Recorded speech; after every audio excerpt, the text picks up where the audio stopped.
ये कहानी हमारे एक सब्सक्राइबर राहुल द्वारा भेजी गई है, जो उनके नाना और दादा के साथ घटी एक सच्ची घटना पर आधारित है।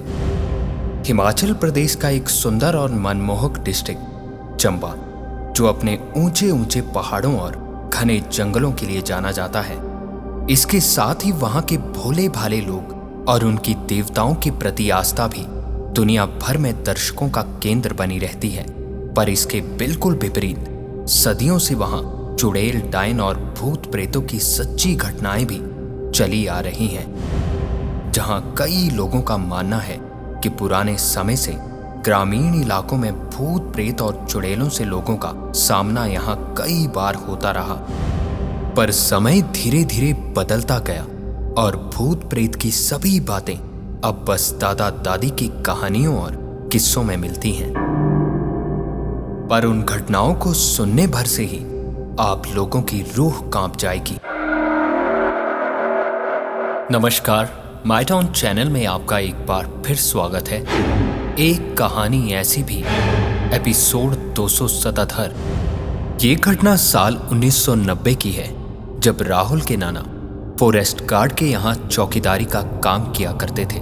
चंबा के पहाड़ी इलाकों में गांव काफी दूर दूर बसे होते हैं और राहुल के नाना का गांव भी फॉरेस्ट ऑफिस से काफी दूर था। हर दिन वो अपने गांव से पैदल चलकर फॉरेस्ट ऑफिस आते और शाम को अपने दोस्त के साथ रास्ते में पड़ने वाले एक गांव में शराब पीने बैठ जाते। राहुल के नाना घर जाने में हमेशा ही लेट हो जाया करते थे, पर आज राहुल के नाना घर जाने में काफी ज्यादा लेट हो चुके थे। दोस्त के लाख मना करने के बावजूद भी राहुल के नाना तकरीबन रात के 10 बजे शराब के नशे में धुत लड़खड़ाते हुए अपने गांव की तरफ निकल पड़े। नशे में खुद से ही बातें करते हुए राहुल के नाना ऊंचे नीचे खेतों से होते हुए तकरीबन आधा रास्ता तय कर चुके थे और अब राहुल के नाना को शमशान घाट के सामने के रास्ते से गुजरना था। वो खुद में ही बड़बड़ाते हुए आगे बढ़ रहे थे जब शमशान घाट के ठीक सामने रास्ते में उन्होंने देखा कि कोई व्यक्ति पत्थर पर बैठा था। चांद की रोशनी का उजाला भी इतना ज्यादा था कि पत्थर पर बैठा वो व्यक्ति साफ नजर आ रहा था। ये देखते ही राहुल के नाना कुछ पलों के लिए चलते चलते रुक गए और उसी व्यक्ति की तरफ देखते हुए जेब से बीड़ी निकालकर बीड़ी जलाने की कोशिश करने लगे। बीड़ी के जलते ही राहुल के नाना ने एक बार फिर आगे की तरफ बढ़ना शुरू किया और धीरे धीरे लड़खड़ाते हुए उसी व्यक्ति के ठीक सामने पहुंचे तो वो व्यक्ति उस पत्थर पर सर झुकाकर ऐसे बैठा था मानो वो व्यक्ति वहीं बैठा बैठा ही गहरी नींद में सो चुका हो। अभी वो लगभग 4 कदम ही आगे बढ़े होंगे जब उसी व्यक्ति की तरफ से एक आवाज सुनाई दी। अरे ओ भाई साहब, एक बीड़ी मिलेगी क्या? ये आवाज सुनते ही राहुल के नाना ने पलटकर पीछे देखा तो अब पीछे उस पत्थर पर और आसपास दूर दूर तक कोई नहीं था। ये देखकर थोड़ी देर के लिए राहुल के नाना कुछ भी समझ नहीं पा रहे थे कि आखिर इतनी जल्दी वो व्यक्ति कहां चला गया। जब शराब का नशा व्यक्ति में चरम सीमा पर हो तब डर और डरावनी चीजें व्यक्ति पर ज्यादा असर नहीं करती। अभी ऐसी ही कुछ हालत राहुल के नाना की थी। वो इन सभी बातों को ज्यादा ना सोचकर आगे की तरफ बढ़ने लगे और लगभग अभी वो 10 कदम ही आगे गए थे जब सामने देखकर राहुल के नाना की शराब डर से एकदम उतरने लगी, क्योंकि थोड़ी ही दूर रास्ते में वही व्यक्ति उसी तरह बैठा था। अब राहुल के नाना के दिमाग में काफी डरावने ख्याल आने लगे थे। वो बिना इधर उधर देखे सीधा आगे उस व्यक्ति के ठीक सामने से गुजरकर तेजी से आगे जाने लगे, क्योंकि अब राहुल के नाना समझ चुके थे कि हो ना हो ये इंसान तो नहीं हो सकता। अभी वो ये सोचते हुए थोड़ा ही आगे पहुंचे थे कि तभी एक बार फिर, अरे ओ भाई साहब, एक बीड़ी मिलेगी क्या? पर इस बार राहुल के नाना इस आवाज की तरफ ना देखकर बस अंधाधुन आगे बढ़ते रहे और धीरे धीरे राहुल के नाना को ऐसा महसूस होने लगा मानो उनके कंधे पर कोई काफी भारी चीज रख दी गई हो। अब राहुल के नाना काफी डर चुके थे और बड़ी मुश्किल से चल पा रहे थे। थोड़ा और दूरी पर आने के बाद उन्होंने जो भी देखा उसे देखकर अब उनकी रूह तक कांप उठी, क्योंकि एक बार फिर वही व्यक्ति उनके रास्ते में उसी तरह बैठा था। अब राहुल के नाना जी को पक्का यकीन हो चुका था कि वो किसी भूत प्रेत के रास्ते में आ गए थे। गिरते लड़खड़ाते हुए राहुल के नाना बस आगे की तरफ बढ़े जा रहे थे। जैसे जैसे वो गांव के करीब पहुंच रहे थे, उन पर एक अजीब भार और भी ज्यादा बढ़ता जा रहा था। आलम ये था कि अब वो एक भी कदम आगे बढ़ाने में असमर्थ हो चुके थे कि तभी एक बार फिर वही आवाज राहुल के नाना जी ने साफ साफ सुनी। अरे ओ भाई साहब, एक बीड़ी मिलेगी क्या? राहुल के नाना की थकान से हालत काफी खराब होने लगी थी। वो कुछ भी समझ पाने की हालत में नहीं थे। वो धीरे धीरे आगे बढ़ते और थकान से हाफते हुए फिर रुक जाते। कुछ पलों के लिए राहुल के नाना को ऐसा महसूस होने लगा मानो वो यहीं बेहोश होकर जमीन पर गिर जाएंगे, और थोड़ी ही देर में वही हुआ। राहुल के नाना थकान से हाफते हुए बेसुध जमीन पर गिरे और जब आंख खुली तो आसपास देखकर एक बार फिर डर से कांप उठे, क्योंकि वो अभी भी वहीं जमीन पर थे जहां पहली बार वो व्यक्ति पत्थर पर बैठा दिखा था। डर से एकदम से उठकर अब राहुल के नाना गांव की तरफ दौड़ पाते कि तभी वही आवाज एक बार फिर उन्होंने साफ सुनी। अरे ओ भाई साहब, एक बीड़ी मिलेगी क्या? राहुल के नाना ने एक बार फिर पीछे मुड़कर देखा तो वही व्यक्ति उसी पत्थर पर बैठा उनकी तरफ हाथ फैलाए देख रहा था। राहुल के नाना को अब कोई उम्मीद नहीं थी कि वो अब यहां से जिंदा घर पहुंच भी पाएंगे या नहीं। राहुल के नाना ने अपनी जेब में हाथ डाला और बीड़ी का पूरा पैकेट उसकी तरफ फेंककर अपने गांव की तरफ बिना पीछे मुड़े दौड़ लगा दी। और इस बार उन्हें ना ही कोई आवाज आई और ना ही वो भारीपन महसूस हो रहा था। बड़ी मुश्किल से वो भागते हुए घर पहुंचे और ये सारी घटी घटना अपने परिवार के लोगों को बताई। कहते हैं उसके बाद राहुल के नाना घर हमेशा जल्दी आ जाया करते थे, पर हर रात सपने में वही आवाज उन्हें साफ सुनाई देती थी। कभी कभी तो सोते हुए उन्हें ऐसा महसूस होता था कि मानो उनके पलंग के ठीक पास में कोई बैठा यही कह रहा हो। अरे ओ भाई साहब, एक बीड़ी मिलेगी क्या? लोगों की कही ये सारी बातें हमें भले एक कहानी या मजाक लग सकती हैं, पर जिनके साथ ऐसी भयानक घटनाएं होती हैं वही जानता है कि मौत का डर आखिर होता क्या है। ऐसी ही एक घटना राहुल के दादा के साथ भी हुई थी। ये बात कई साल पुरानी है, जब लोग मक्की और गेहूं के आटे को पिसवाने के लिए पानी की चक्की का इस्तेमाल करते थे, और उसी गांव में राहुल के दादा की पानी वाली एक चक्की हुआ करती थी। गांव से थोड़ी ही दूर खेतों को पार करके नाले में चक्की को बनाया गया था, और राहुल के दादा सुबह से शाम वहीं बिताया करते थे।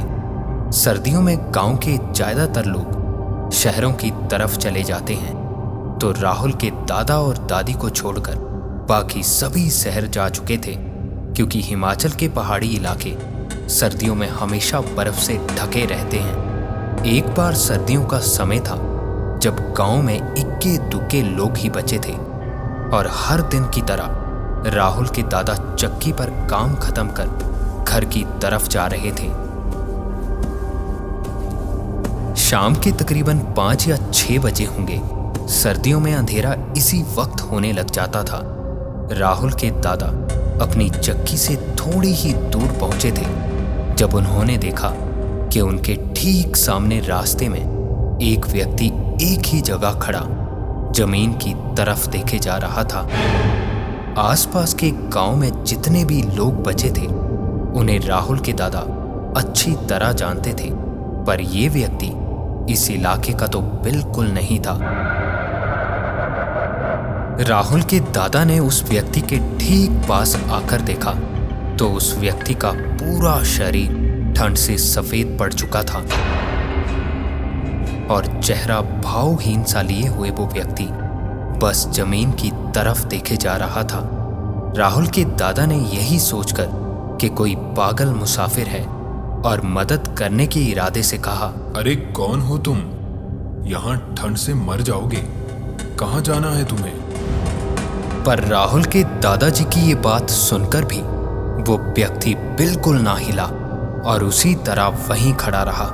राहुल के दादा को उस व्यक्ति पर काफी दया आ रही थी और एक बार फिर राहुल के दादाजी ने उसकी तरफ देखते हुए कहा, चलो मेरे साथ चलो, आज की रात गांव में ही बिता लो और फिर सुबह जहां जाना है वहां चले जाना। पर इस बार भी उस व्यक्ति ने कोई जवाब नहीं दिया।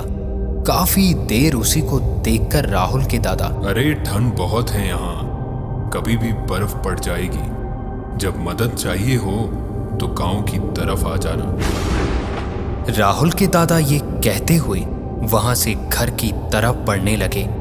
राहुल के दादा वहां से काफी दूर आ चुके थे और जैसे जैसे आगे बढ़ते उन्हें ऐसा महसूस होता मानो कोई उनके ठीक पीछे पीछे चल रहा हो।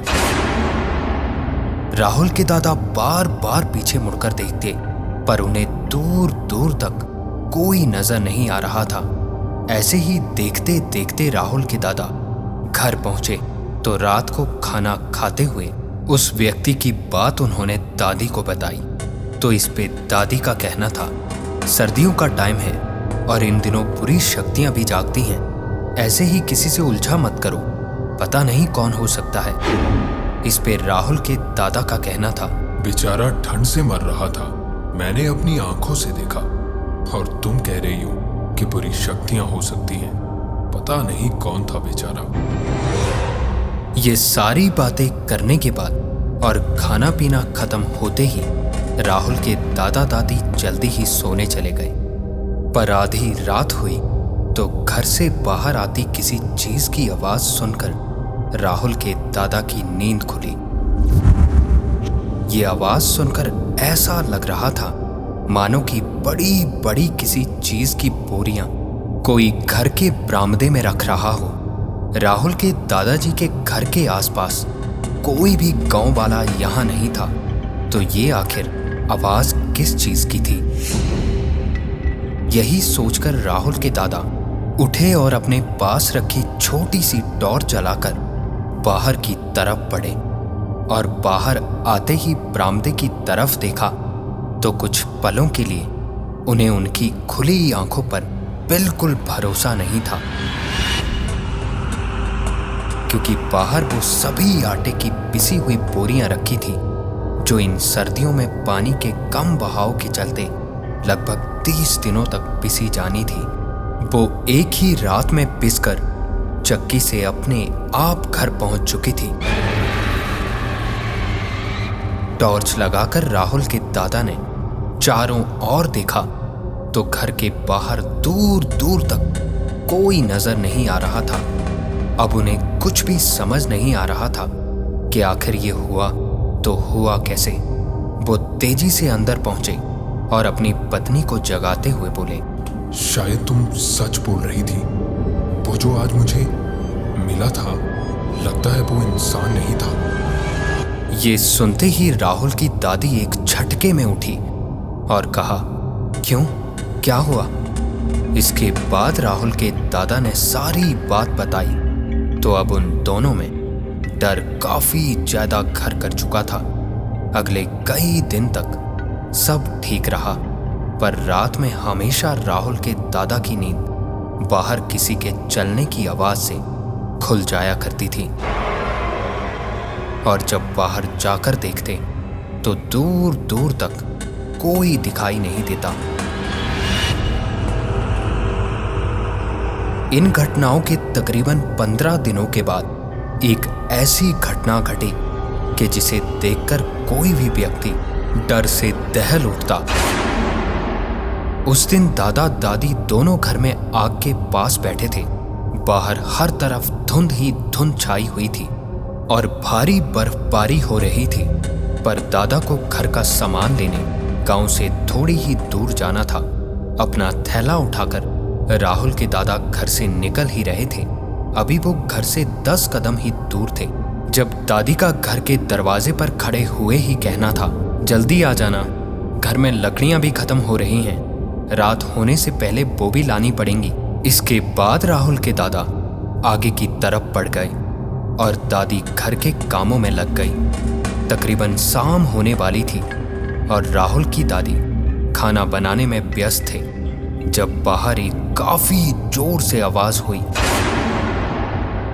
और इस आवाज को सुनकर ऐसा लगा मानो बाहर कोई घर टूटकर गिर गया हो।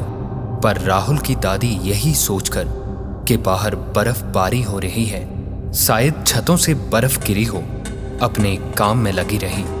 और दूसरी तरफ जब राहुल के दादा घर से थोड़ी ही दूर पहुंचे तो जो भी उन्होंने घर के बाहर देखा वो देखकर उनकी डर से रूह तक कांप उठी, क्योंकि घर के आंगन में एक पूरा देवदार का पेड़ गिरा था जो काटकर नहीं बल्कि जड़ से उखाड़ कर लाया गया था। इसके बाद अगले ही दिन ये बात आग की तरह सभी गांव में फैल गई। लोग डर के माहौल में जीने लगे, पर उस दिन के बाद से ऐसी कोई घटना कभी नहीं हुई। राहुल के दादा जब तक जिंदा थे हमेशा इस बात का जिक्र करते रहते थे, पर ये कभी नहीं जान पाए कि वो व्यक्ति आखिर था क्या जिसने ना कभी कोई हानि पहुंचाई और ना ही कभी उस दिन के बाद दिखा। कभी कभी ऐसा दिन भी होता है जब बुरी और रहस्यमयी शक्तियां अपनी चरम सीमा पर होती हैं और उस वक्त अगर कोई इंसान उनसे टकराए तो वो इंसानों से जुड़ने की कोशिशें करने लगती हैं, भले ही वो बुरा प्रभाव डालें या अच्छा। पर वो सब हम इंसानों के लिए कल्पनाओं से परे ही होगा। हम इन घटनाओं को सच माने या झूठ, पर पहाड़ी इलाकों में ऐसी घटनाओं की कहानियां हर घर में आज भी सुनाई जाती हैं। और ये थी आज की एक कहानी ऐसी भी।